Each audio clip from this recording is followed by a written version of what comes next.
और चर्चा में मेरे साथ आज देश के दो सबसे बड़े चुनावी विश्लेषक, प्रदीप गुप्ता चेयरमैन हैं एक्सेस माई इंडिया के, और इन्होंने मध्य प्रदेश के जो आंकड़े दिए थे एग्जिट पोल में, उसके बाद सबका सर घनचक्कर हो गया था कि अरे भाई ये क्या आंकड़ा दे दिया, और वो सही साबित भी हुआ। यशवंत देशमुख है मेरे साथ, सी वोटर के सर्वा एबीपी न्यूज हमारे लिए सर्वेज भी करते हैं, और इनका बैंग ऑन निकला था राजस्थान का एग्जिट पोल। प्रदीप सिंह, दो प्रदीप हो गए आज कार्यक्रम में, वरिष्ठ पत्रकार हैं, किसी परिचय के मोहताज नहीं। बीजेपी में अंदर खाने क्या हो रहा है इनसे कम ही लोग बेहतर समझ पाते हैं या जानकारी हासिल कर पाते हैं।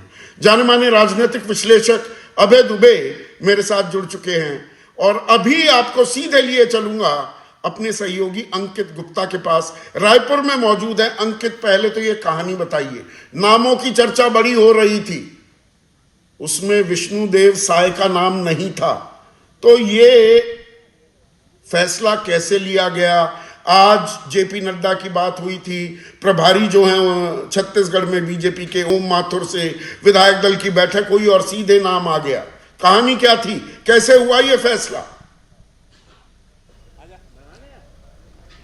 संदीप जी, बहुत दिलचस्प है, क्योंकि कल जब मैं यहाँ पर रायपुर पहुँच रहा था तो एक तो जो है प्रभारी और जो प्रभारी थे, चुनाव प्रभारी ओम माथुर, वो जो है आ रहे थे, लेकिन उसके साथ ही में कुछ कांग्रेस के नेता भी आ रहे थे। और उसके बाद में जब मैं यहाँ पर पहुँचा हूँ तो कई सारे कांग्रेस के नेता और स्थानीय लोगों से बातचीत हुई, तो वहाँ पर जो सबसे ज़्यादा चर्चित नाम सामने आया वो विष्णुदेव साय का था। हालांकि जब हम लोग दिल्ली में थे तो वहाँ पर चर्चा हो रही थी, देखिए रेणुका सिंह है, उसके अलावा अरुण साहब है, उसके अलावा कई सारे और नामों पर चर्चा हो रही थी। लेकिन जब यहाँ पर पहुँचे हैं उससे पहले एक तस्वीर साफ होने लगी थी कि विष्णुदेव साय एक ऐसा नाम है जिसको लेकर के काफी ज्यादा एक्सेप्टेबिलिटी है। और सिर्फ जो है बीजेपी की बात नहीं है, मैं कांग्रेस के नेताओं की भी बात करूंगा जिनसे मेरी जो चर्चा हो रही थी, क्योंकि फ्लाइट के दौरान भी चर्चा हुई है। जब यहां पर पहुंचा तो कुछ लोग एयरपोर्ट पे मिल गए तो उनसे चर्चा हुई, तो वहां पर से एक तस्वीर साफ हो गई कि विष्णुदेव साय का नाम इस वक्त फ्रंट रनर के तौर पर है। और सुबह होते होते करीबन 9 सवा 9 बजे के आसपास जब मेरी कुछ और लोगों से चर्चा हुई तो उन्होंने एक तरह से ये स्थिति साफ कर दी कि विष्णुदेव साय को आप फ्रंट रनर के तौर पर देख सकते हैं। कब हमने जो है करीबन 9:30 बजे के आसपास ये खबर भी अपने दर्शकों तक पहुंचा दी कि क्यों विष्णुदेव साय फ्रंट रनर हैं। और उसी, अब आप खुद सोचिए कि विधायक दल की बैठक होने वाली है करीबन 12 बजे, उससे पहले ही हमने दर्शकों तक ये खबर पहुंचा दी थी, यानी कि करीबन 2 घंटे पहले तक ये क्लियर हो गया था हम लोगों को, और दर्शकों को हमने बता दिया था कि विष्णुदेव साय फ्रंट रनर के तौर पर आगे बढ़ रहे हैं। और उसकी वजह क्या निकल के सामने आई थी? सबसे बड़ी वजह यही थी कि जो छत्तीसगढ़ में लगातार जो चर्चा हो रही थी, मांग हो रही थी कि एक आदिवासी चेहरा मुख्यमंत्री हो। विष्णुदेव साय वहां फिट बैठते थे, उनके पास में अनुभव है। तीसरी चीज, मोदी सरकार के पहले कार्यकाल के दौरान वो केंद्र सरकार में मंत्री रहे। चौथी चीज, जब पिछला चुनाव छत्तीसगढ़ में हारे थे और रमन सिंह और जो मुख्यमंत्री बने थे जो बघेल, उस दौरान जिम्मेदारी किसको मिली थी प्रदेश की? बीजेपी प्रदेश अध्यक्ष की, विष्णुदेव साय को। तो ये वो तमाम फैक्टर थे। इतना ही नहीं, एक और फैक्टर जो यहाँ पर ध्यान में रखा गया वो ये है कि 2024 और 2028 में जो चुनाव होगा कैसे वो प्रभावित कर सकते हैं, खासतौर पर 2024 का, क्योंकि वो आदिवासी चेहरा है। लिहाजा आस पड़ोस के जो राज्य हैं, झारखंड की बात की जाए, मध्य प्रदेश की बात की जाए, गुजरात की बात की जाए, कर्नाटक की बात की जाए, आंध्र की बात की जाए, या फिर जो है महाराष्ट्र की बात की जाए, ये वो तमाम राज्य जहां पर आदिवासी वोट बैंक है, एक तरह से छत्तीसगढ़ के वोट बैंक के साथ साथ उसको भी साधने की कोशिश की गई है।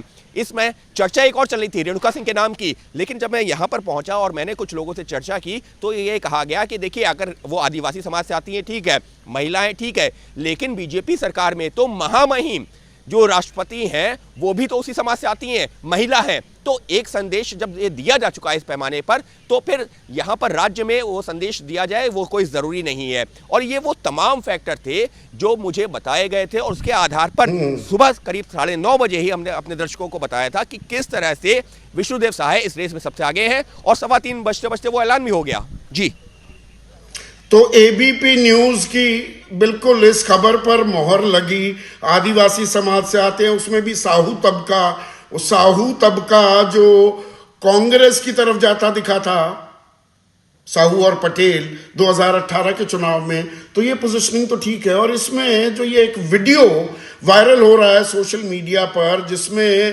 पुराना वीडियो है, गृह मंत्री अमित शाह ये विष्णुदेव साय को कहते पाए जा रहे हैं कि इनाम मिलेगा, काम करते रहो।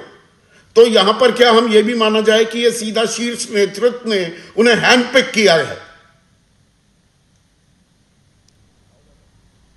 निश्चित तौर पर संदीप जी, और वो वीडियो जो है नवंबर महीने का, वो भी जो है काफ़ी ज़्यादा जो है चर्चा में है। और जब मैं यहाँ पर पहुंचा तो उस वीडियो का सबसे ज़्यादा जो चर्चा सुनाई पड़ी, और वो था कि जब केंद्रीय गृह मंत्री अमित शाह यहाँ प्रचार करने आए थे विष्णुदेव साय के लिए, तो उन्होंने कहा था कि आप इनको जिता दीजिए, इनको बड़ा मैं बना दूंगा। तो वो वीडियो यहाँ पर बहुत ज़्यादा सुर्खियों में था। शायद हम लोग जो है दिल्ली में थे और हम लोगों को उस बात का उतना एहसास नहीं था कि केंद्रीय गृह मंत्री अमित शाह के बयान का मतलब क्या है। लेकिन यकीन मानिए, जो यहाँ पर स्थानीय बीजेपी कार्यकर्ता थे या स्थानीय लोग थे, वो इस वीडियो की बार बार चर्चा कर रहे थे। और उसने भी, जो हम लोगों ने जब खबर चलाई है, तो उसका एक वजह वो भी थी कि गृह मंत्री ने अगर ये कहा है कि मैं आपको बड़ा बना दूंगा, तो बड़ा बनाने का क्या मतलब है? बड़ा बनाने का मतलब यही है ना कि आपको कोई अहम जिम्मेदारी दी जाएगी। और ऐसे में जब तमाम फैक्टर आपके पक्ष में है और ये कहा जा रहा है कि आपको बड़ा बना दूंगा, तो वो उस बात की संभावना और ज्यादा प्रबल हो जाती है। और इसी वजह से सुबह 9:30 बजे के आसपास हमने अपने दर्शकों को बताना शुरू कर दिया था कि इस रेस में विष्णुदेव साय का नाम सबसे आगे है। और एबीपी न्यूज की खबर 3:15 बजे पूरी तरह से सही भी साबित हुई।